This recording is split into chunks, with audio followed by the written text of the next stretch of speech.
Greetings, YouTubers! It is I, your politically opinionated truck driver, Shaker1967 here, coming to you from beautiful state of Kansas.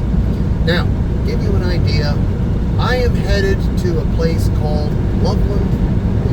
It's in Colorado. I got it delivered to a Sam's Club there tomorrow at about 10:30 in the morning, Mountain Time, which is a 2-hour time difference from where I live in Kentucky. So it'll be about 12:30 Eastern Time when I get there.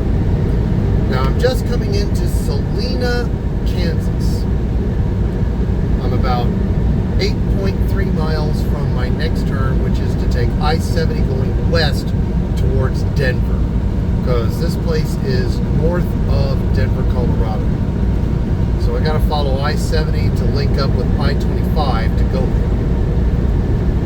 Now, as you can see, it's a little cloudy around here, but that's fine. Wind's blowing pretty good from the southeast, so it's kind of making it a little hard to keep the truck in lanes sometimes. But my load's at about a little over 41,000 pounds. In case you're wondering, I'm hauling a load of Planters nuts. Yeah, that's right. They castrated Mr. Plant. They castrated the Planters mascot. Sorry, I just couldn't help myself. But as you can see, the closer I get to a city situation, the thicker the traffic gets, because when I'm out in the boondocks on the interstate, there's not a whole heck of a lot of traffic. When I get close to cities, the traffic starts thickening up. So right now the traffic's starting to thicken up a little bit, but that's normal as far as that goes. And to tell you the truth, I expected a lot, so you know, therein lies the fact. You know, speed limit around here is 75 miles an hour, but this cab I'm driving is governed at 68 miles an hour. That really bites. But again, what can you do?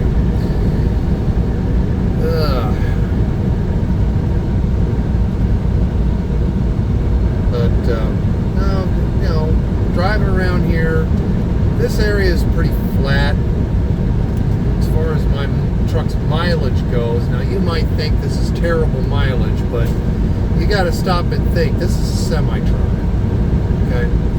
So I'm getting above 10 miles to the gallon, which for a semi-truck is actually pretty damn good.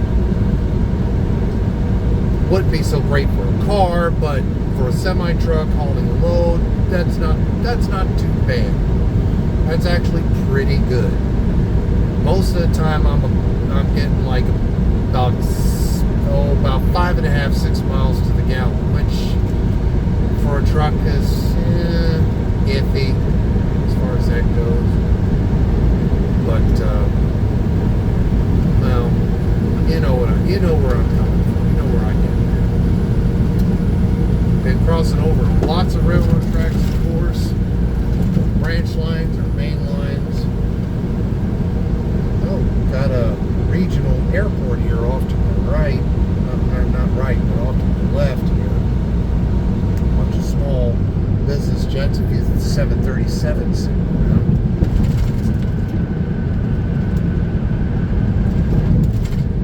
As you can see, some of this corn here is ready for harvesting. Some of the fields have been harvested that I've seen so far in my trip.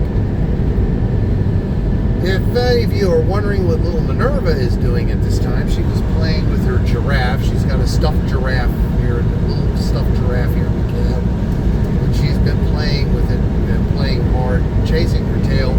Lately, she's been getting into fights with her back feet. It's ridiculous. It's funny to watch her do this. It is hilarious to watch her do this.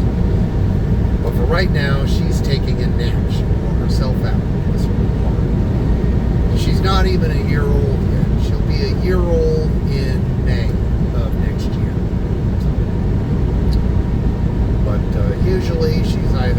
in the chair, sleeping in the chair, passenger side seat, or she's up on the dashboard looking out, watching things.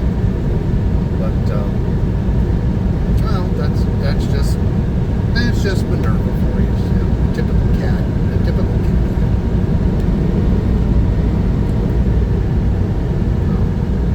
Well, now I'm about 3 miles now from my next turn. Then I'll be trundling west. Let's see.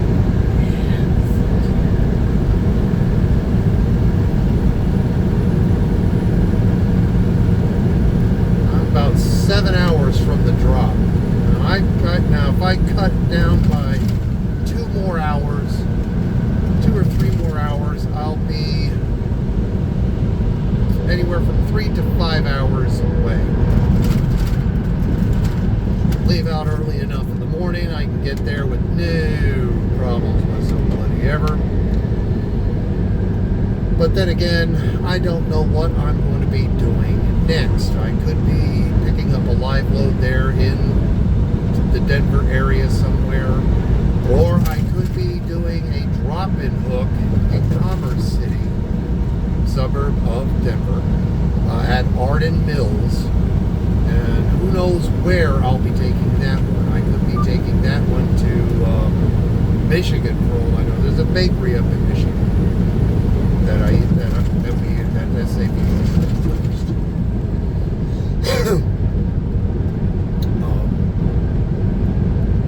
but still,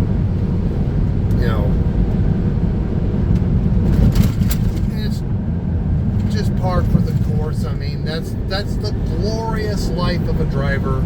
You go from one load to the next load, and it's always run. Get there. To I-70 West. In case you're wondering, that was my Garmin going off, telling me that my turn is coming up. Like I really need the darn thing to say anything,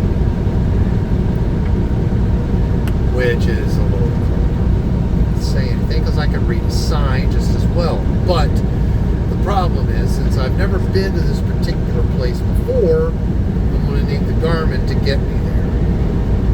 And my only thing is, I need to get there in one piece.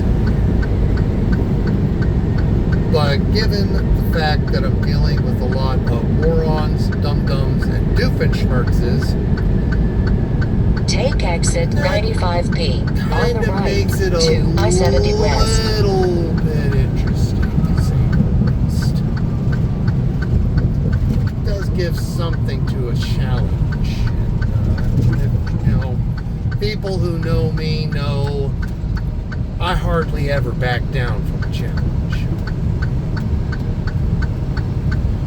Don't dare me to do anything, because let's face it, don't ever dare me at all. Sorry, just kidding. But next month is spooky month. Halloween is probably one of my favorite times of the year because I get to scare the tar out of people, and I don't have to suffer any repercussions from it. Well, now we are on I-70, 410 miles now from exit 289, Fort Collins, is what it says. I'm not sure exactly what that means, but I think that's in Colorado. I'm pretty sure it is. So I'm not going to worry about it for now. I'll worry about it later. Well, anyhow, I'm going to cut this video short. Y'all have a blessed day. May the good Lord keep you safe.